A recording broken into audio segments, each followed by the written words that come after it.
Bonjour à tous et merci de nous retrouver sur le plateau d'Un cœur qui écoute, votre émission de spiritualité. Aujourd'hui, nous avons le plaisir de recevoir Sophia Kubi. Willkommen, Sophia. Dankeschön. Alors, vous venez tout droit de Vienne, en Autriche, où vous habitez depuis à peu près 1 an. Vous avez la trentaine, vous êtes philosophe de formation et vous travaillez aujourd'hui dans l'ONG ADF International. Vous avez récemment publié un livre aux éditions de l'Emmanuel intitulé « Il comblera tes désirs, essai sur le manque et le bonheur ». Alors nous allons en parler dans un instant, ainsi que votre vocation, votre conversion. Mais juste avant, je vous laisse nous lire un extrait de texte de votre choix. Oui, c'est un texte Charles Péguy. On a vu le jeu incroyable de la grâce pénétrer une mauvaise âme et même une âme perverse, et on a vu sauver ce qui paraissait perdu. On n'a pas vu mouiller ce qui était verni. On n'a pas vu traverser ce qui était imperméable. On n'a pas vu tromper ce qui était habitué. Les honnêtes gens ne mouillent pas à la grâce. C'est que précisément les plus honnêtes gens, ou simplement les honnêtes gens, ou enfin ceux qui se nomment tels et qui aiment se nommer tels, n'ont point de défaut eux-mêmes dans l'armure. Ils ne sont pas blessés. Leur peau de morale constamment intacte leur fait un cuir ou une cuirasse sans faute.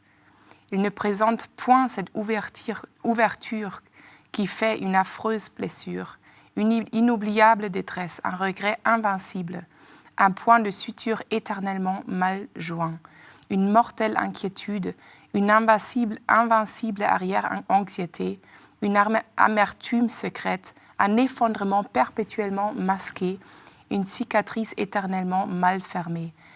Ils ne présentent pas cette entrée à la grâce qui est essentiellement le péché.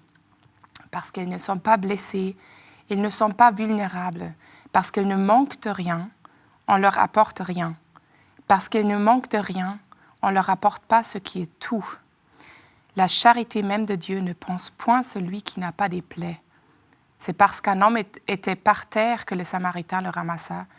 C'est parce que la face de Jésus était sale que Véronique l'essuya d'un mouchoir. Or, celui qui n'est pas tombé ne sera jamais ramassé, et celui qui n'est pas sale ne sera jamais essuyé. Superbe. Vous avez choisi ce texte parce que ça représente bien la situation des hommes, la vôtre en particulier. J'ai choisi ce texte parce que je trouve qu'il est très authentique de ce qu'est la vie humaine et une authenticité qu'on a parfois du mal à avouer, peut-être, surtout dans l'Église d'ailleurs. On a du mal à avouer qu'en fait, une bonne vie n'est pas une vie parfaite vue de l'extérieur, n'est pas une vie parfaite au plan moral, n'est pas une vie parfaite au plan en fait, à tous les niveaux. C'est pas ça la vie. La vie, c'est des hauts et des bas, et c'est surtout mon expérience aussi que, en fait, c'est souvent dans les endroits où justement ça va pas, qu'il y a une fécondité tout d'un coup, une rencontre avec Dieu aussi, qui est tellement plus vraie et tellement plus authentique que si ça reste un peu à l'extérieur qui brille, voilà, à la façade de ma maison. Et donc, c'est vraiment que cette expérience que Dieu entre dans le désert de notre expérience, de notre existence, là où ça va pas, où je tombe, je peux pas y arriver par mes propres forces, où c'est tout simplement pas parfait. Mais on est obligé de se faire mal ou d'être blessé pour pouvoir avoir Dieu qui vous rejoint? Évidemment, Dieu peut nous rejoindre. Et d'ailleurs, il faut absolument s'en réjouir si on a des belles choses dans la vie. Il faut, plus que se réjouir, il faut les célébrer, je crois. Il faut vraiment les célébrer. Et absolument pas culpabiliser parce qu'on a des... En fait, moi-même, j'ai vécu des souffrances. Et il y aura d'autres, je pense, dans la vie. Et des vraies souffrances. Mais quand même, quand je compare à d'autres situations, d'autres vies, je me dis, mais... Moi, j'ai très peu de souffrance dans ma vie en comparaison avec d'autres, même des amis que je vois. Donc, il faut s'en réjouir. Je pense vraiment être devant ça avec une attitude de gratitude profonde. Et c'est quelque chose que je ressens profondément dans ma vie. Donc non, évidemment, ce n'est pas une condition pour Dieu de passer. Le problème, c'est que nous, on fait souvent un obstacle pour Dieu d'être présent quand ça va mal. Et c'est tout le contraire. Tout le contraire. Alors, si on regarde un petit peu votre parcours qui vous a amené à ce genre de réflexion, donc vous êtes né en 81, en Bavière, à 81, pardon, dans une famille de 3 enfants. Vous êtes l'aîné de 2 frères. Au milieu. Au milieu, pardon, décidément. Vous n'êtes, c'est pas une famille vraiment catholique, même si on est en Bavière. On s'en fiche un petit peu et on est plutôt, au niveau de vos parents, plutôt à rêver d'autres choses, dans l'idéal un peu de 68 ou un petit peu d'esprit, l'idéal un peu communiste ou des choses comme ça. C'est plutôt un peu ce dans quoi vous baignez ou la génération de vos grands-parents? En fait, c'est pas tout à fait qu'on s'en fiche un tout petit peu. En fait, c'est que l'Église n'était pas absolument aucune réalité dans notre vie. D'accord. Par contre, mes 2 parents étaient quand même des familles chrétiennes, catholiques et protestantes, mais les 2 ont complètement laissé tomber tout. Donc, et même en grandissant, donc dans leur enfance, c'était pas quelque chose qui était porteur. Et donc, c'était juste jamais un sujet chez nous. Donc, c'est même pas anti-catholique ou anti-chrétien, non, c'est pas anti-catholique, indifférent. c'est juste que c'était pas de sujet, c'était pas de question, quoi.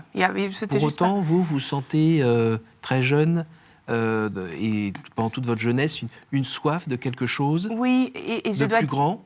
Oui, mais je dois dire aussi, en fait, c'était donc pas une réalité, mais en même temps, et ça c'est important, il y avait une recherche de Dieu dans ma famille, notamment par ma mère, mais aussi par mon père, une recherche de Dieu qui était tellement existentielle et tellement intense que c'était très présent, en fait. Cette recherche, Dieu, alors l'existence de Dieu n'était pas remise en question, mais c'était très flou. C'était absolument pas clair qui c'était. Mais qu'il y a quelque chose de plus grand que nous, c'était très clair. Mais évidemment, c'est difficile de rentrer en relation avec quelque chose de plus grand si on ne sait pas ce que c'est. Mais la recherche de ce que c'est, de Dieu finalement, était quand même très présente. Et donc, moi, j'ai grandi dans une famille pas du tout catholique, contrairement à tous mes amis en Bavière, mais avec une recherche de Dieu, en fait, peut-être même avec l'existence de Dieu à travers cette recherche, beaucoup plus authentique et plus présente, quoi, que dans toutes les familles que je connaissais dans mon entourage. Et donc, il y avait quand même ce sens intérieur de justement quelque chose de plus grand. Mais voilà, en recherchant effectivement dans tous les côtés. Et puis 68, c'était l'époque où mes parents faisaient leurs études, et à Berlin en plus, de sociologie en plus, ma mère. Et donc, c'était évidemment d'autres choses. Et puis, la famille est plutôt gauche, libérale. Ouais. Et vous-même, vous avez cherché un petit peu partout aussi. Il y a des moments où vous êtes allé voir un petit peu du côté de l'ésotérisme ou des choses comme ça? Alors, moi-même, non. Mes parents, oui. Mes parents, oui. Je voyais pas mal des trucs passer à la maison, ouais. Et puis même on allait quelque part, enfin, c'est comme si on va, je ne sais pas, au JMJ, nous on allait à des guérisseuses indiennes, par exemple. Mais sans vraiment rentrer profondément dans la magie, jamais dans la magie, ou profondément dans vraiment des pratiques occultes, non. Par contre, oui, c'était clairement des pratiques non chrétiennes. Mais jamais vraiment profondément un occultisme ou quelque chose de vraiment démoniaque. Donc ça, on va dire, blessé? Je pense pas, mais bon, après, plus tard, quand j'étais baptisée, il y a des exorcismes qui sont priés. Ma mère, qui s'est convertie avant moi, évidemment, il faut quand même... faire nettoyage. Oui, faire nettoyage. Mais je veux dire, ça peut être un autre point de s'enfoncer dans une sorte d'occultisme. C'était pas le cas parce que ma mère avait quand même une antenne très fine de ça aussi. Donc elle disait, et d'ailleurs elle disait régulièrement, mais c'est pas ça, ils me promettent le paradis sur terre, mais non, mais c'est pas ça. Et donc elle avait le courage de tomber à chaque fois dans vraiment une déception, mais quand c'est une recherche existentielle, cette déception est existentielle aussi. Et d'avoir le courage de se relever, de dire, mais je continue à chercher, j'ai aucune idée où, mais je continue à chercher. Vous aviez quel âge quand elle s'est convertie? Moi, j'avais 14 ans. D'accord. Et elle a dit, ça y est, j'ai trouvé. Elle n'a surtout pas dit ça, mais le Seigneur l'a dit. En fait, mes parents se sont séparés et une semaine après la séparation de mes parents, une voisine propose à ma mère, qu'on ne connaissait vraiment pas, juste vue, de prier. Parce que là, voilà, elle était désolée de la situation, quoi. Et donc, elle propose à ma mère de prier une neuvaine qu'elle commence à prier dans quand même un désespoir assez profond. Devant sa statue de Bouddha, parce qu'elle avait une pratique de méditer tous les jours. Et donc, elle avait son coin de méditation dans sa chambre. Et elle commence à prier. Elle me dit toujours, mais je sentais très clairement la différence entre tout ce que je faisais depuis 54 ans à l'époque, pratiquement toute sa vie, quoi. Elle avait 54 ans à l'époque. Et donc, toutes les pratiques spirituelles, quand même, méditation et tout. Et j'ai senti clairement que c'était tout à fait autre chose. Maintenant, prier Dieu. Alors que elle avait jamais, elle savait pas, elle connaissait pas ses prières, elle connaissait même pas je vous salue Marie. Mais elle sentait qu'il y a une différence absolument fondamentale. Et donc elle disait que c'était comme sauter dans 100 mètres sans savoir s'il y a de l'eau en bas. Le divorce de vos parents à ce moment-là, vous avez 14 ans, ça vous bouscule, ça vous casse un peu aussi votre schéma, votre vision de la vie? C'est la base familiale qui explose? Mais oui, bien sûr. Moi, je pensais jamais, je le croyais absolument pas possible. Pas dans ma famille. C'était clair, c'était une évidence que ça n'allait jamais arriver. Je pense que tout enfant a cette évidence, parce que, à moins qu'il y ait du conflit tout le temps, mais c'était pas chez nous comme ça. Et donc, oui, ça nous a bousculés, oui, parce qu'on tombait des nues, c'était absolument inattendu. Et voilà, c'est quand même si ça s'est passé, il y a des situations bien pires de divorce et tout, nous, c'était assez paisible quand même. Donc, sans des grands combats, sans avocat, juge et tout, c'était absolument rien de ça, heureusement, mais quand même, ça bouscule. Est-ce que ça a été, à votre avis, quand vous le relisez aujourd'hui, l'occasion pour Dieu de se glisser encore un peu plus proche de vous? En fait, si je vois un peu toute la suite, c'est qu'on s'est tous sauf mon père pour l'instant, mais tous convertis suite à ça. Et en fait, alors, il n'y a peut-être pas une corrélation directe, mais c'est vrai que une semaine après, donc, ma mère commence cette neuvaine et elle est complètement prise par la joie du Seigneur dans cette situation de détresse devant sa statue de Bouddha, et elle sait avec une certitude absolue qu'elle va devenir catholique. Et c'est ce qui s'est passé. Après, évidemment, il y a un chemin après une conversion, pour tout le monde, pour moi aussi, un chemin à vie. Mais certitude instantanée. Alors, justement, qu'est-ce qui vous arrive, alors à peu près 4 ans plus tard?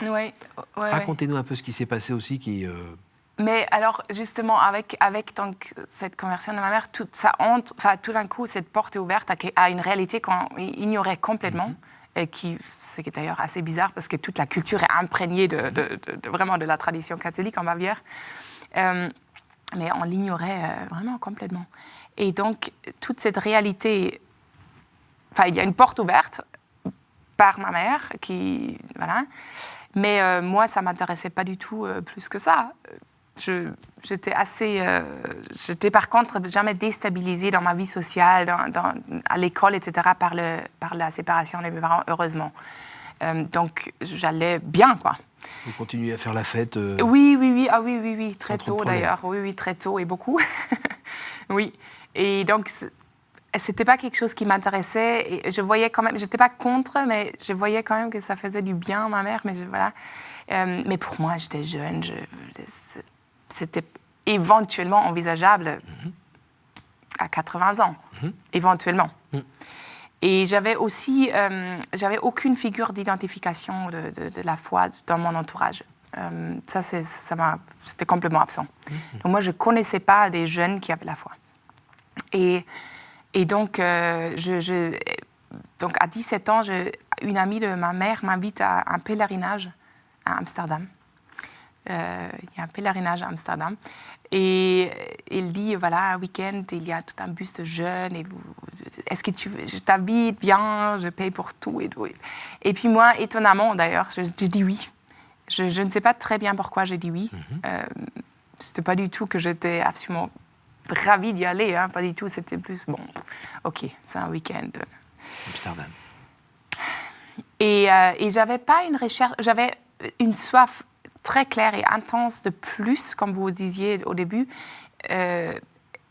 Mais pour moi, c'était plus, mais en fait, il faut y avoir... Enfin, c'était une recherche plus de profondeur dans les amitiés, ou plus de... Enfin, un plus, mais pas une recherche de Dieu consciente. Et de religion, surtout pas. Enfin, surtout pas, mais c'était pas du tout intéressant pour moi. Et donc, à Amsterdam, on est allé. Évidemment, j'étais pas dans le bus des jeunes, mais dans les vieux. Et c'était... Voilà, c'était pas évident.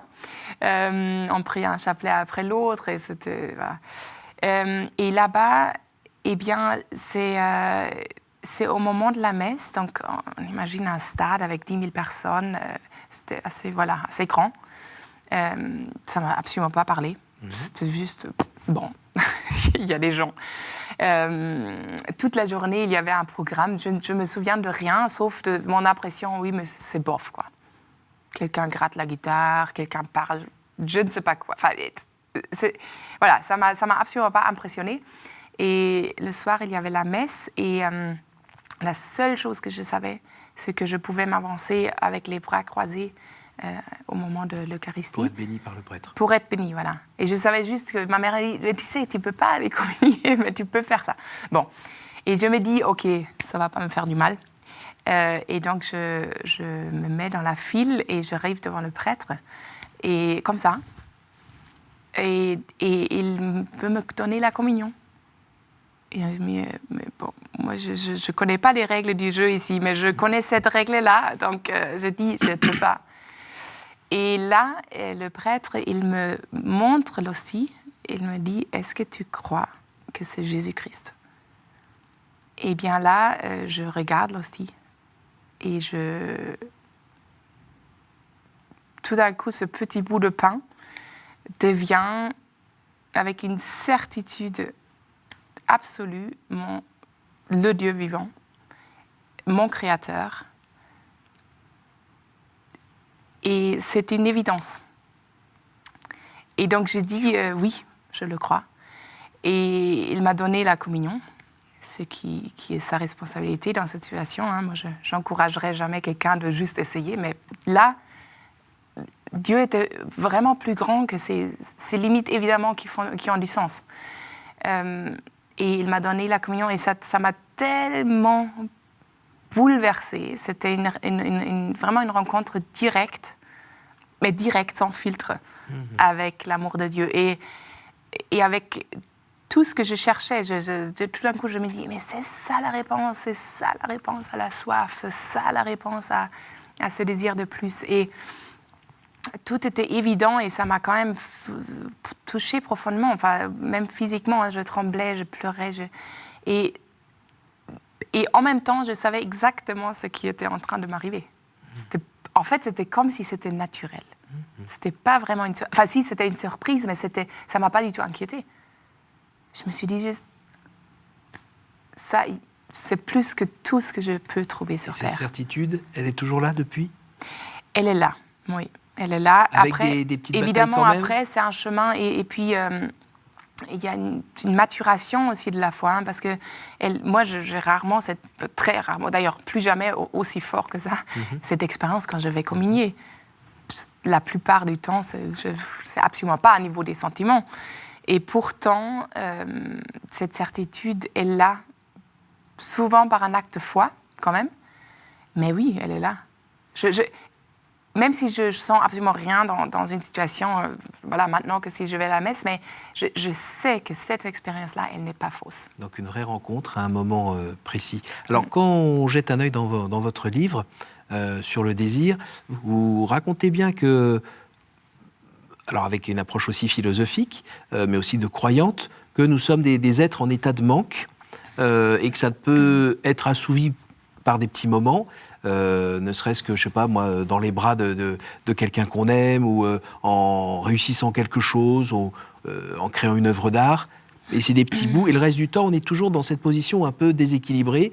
On cherche à être comblé, alors ça va être par la fête, par du bruit, par des excès en tout genre. Mais vous le voyez plutôt comme quelque chose qui est un déséquilibre constructif qui tend vers Dieu. C'est bien ça? Oui, on est fait de désir. Hein. Et moi, je travaillais pas mal ce thème du désir parce que je me dis, mais en fait, il y a comme quelque chose qui est mal vu chez les chrétiens, du désir. Et c'est incroyable parce que c'est le moteur de toute la vie humaine, en fait. Sans désir, on meurt intérieurement. Qui est aussi l'occasion de se casser la figure aussi. Mais exactement. Et c'est pour ça que d'ailleurs, c'est un peu, ça trouble un peu la vie, ça trouble un peu le cœur, ça me tente vers le péché. Oui, c'est vrai. C'est vrai. Et pourtant, ce n'est pas un obstacle à Dieu, mais c'est une condition pour une rencontre réelle avec le Seigneur. Et c'est une condition pour une intimité plus grande avec le Seigneur aussi. Si on se coupe... Donc, soit c'est ce que vous disiez, vous dites, pardon, je consomme, quoi. Je consomme plein de choses. Ça peut être le wellness, le shopping excessif, le sexe, ça peut être plein de choses, hein. Et assez subtil d'ailleurs aussi. Donc, pour ne pas sentir le manque, parce que si j'ai un grand désir de quelque chose de plus qui est existentiel, eh bien, le manque lui est associé, nécessairement. Et donc, soit je comble à la portée du main, très vite, pour un peu calmer. C'est comme des calmants. Je prends des calmants, quoi. Soit je nie le désir. Et ça, c'est le plus grand piège, je pense, pour les chrétiens. Je nie le désir. Je fonctionne que par devoir, parce que Et je dis toujours que c'est une attitude très noble, hein, de fonctionner par le devoir, de dire j'ai compris que ceci et cela est bon et je suis fidèle en fait. Donc le pharisien dans la Bible était très noble, sauf qu'il est passé à côté du Messie. Alors vous faites comment? Eh bien, je pense qu'il faut en quelque sorte d'abord comprendre la place du désir et donc du manque dans la vie. Ça va faire mal et toujours, dans des degrés différents, oui, parce que ça peut faire plus mal ou moins mal selon les circonstances de ma vie. Mais ça va toujours faire mal. Et heureusement, parce que si ça fait plus mal, ça veut dire qu'il n'y a plus de désir. Et imaginez un prêtre ou un couple marié, même si c'est le mariage le plus heureux, s'il n'y a pas de désir de plus encore présent, eh bien, ça serait dramatique, parce qu'on meurt à l'intérieur. Et donc, déjà comprendre que cette place du manque nous pointe vers notre vocation d'éternité. Parce qu'on ne pourrait pas désirer ce plus, désirer le bonheur parfait, si on n'avait pas une intuition que ça existe. En fait, c'est quand même très bizarre qu'on a cette intuition. On pourrait ne pas l'avoir. C'est la parcelle de Dieu qui est dans notre cœur. On pourrait ne pas l'avoir. On pourrait être très heureux juste en se nourrissant, en se reproduisant, voilà. Eh bien, on l'a. Et c'est ça qui est unique avec l'homme. Et donc, on l'a parce qu'on est appelé à ce lieu, si on peut employer ce mot très imparfait, ce lieu qui n'est pas un lieu physique, mais où toute maladie sera guérie, tout conflit sera apaisé, on sera complètement guéri et complètement comblé et complètement heureux. C'est ça, l'éternité avec Dieu. Et donc, ce manque, parce qu'on le sent, parce qu'on sent qu'on n'est justement pas encore là, il a une fonction vraiment importante dans notre vie, de nous pointer constamment, mais on est appelé à ça. Et donc, je n'oublie pas. Et donc, ça m'aide à orienter mes désirs. Et donc, vous me demandez, OK, moi, j'en fais quoi? Eh bien, c'est un travail d'orientation de nos désirs. Il faut toujours plus les orienter vers le bien véritable et entrer dans le désir et dans le manque, les deux à la fois, sans peur. Et vraiment de se dire, en fait, le Seigneur, là où plus ça fait mal, plus le Seigneur peut se manifester là-dedans aussi. Parce que la rencontre, quand une fleur fleurit dans le désert, elle est beaucoup plus belle que quand elle fleurit dans des paysages somptueux. Alors j'invite ceux qui veulent en savoir plus à lire votre livre, évidemment.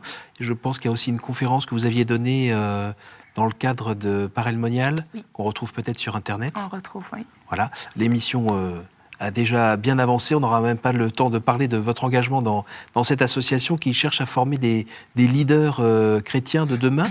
C'est bien ça? Oui, et c'est un travail juridique, notamment dans le droit international et national aussi, sur la liberté de conscience, la liberté religieuse, et tous les thèmes qui touchent à la famille, à la vie, à la bioéthique, à la dignité Alors, il y a un de l'homme. site quand même qui est adfinternational.org, C'est ça. qui est en anglais, je crois. En anglais. On peut quand même avoir quelques éléments. Juste avant de nous quitter, je vais vous poser les 3 questions que je pose à tous nos invités. D'accord. Quel conseil donneriez-vous à quelqu'un qui vous dirait « j'ai envie de rencontrer Dieu, par quoi dois-je commencer ?» Commencez par être en vraie vérité avec vous-même. Quel est votre héros, votre saint, la personne que vous trouvez admirable? Alors, la personne que je trouve admirable, c'est le pauvre qui crie vers Dieu. Et pour moi, c'est une des plus belles prières qui existent. Au jour du jugement, Sophia, qu'aimeriez-vous que Dieu vous dise?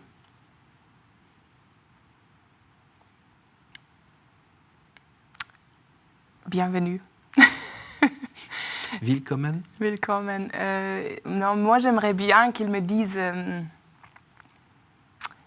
que j'ai pas cessé de le chercher, que j'ai pas mis d'obstacle parce que voilà, j'ai pas mis d'obstacle pour qu'il puisse me rencontrer, parce que lui il le veut.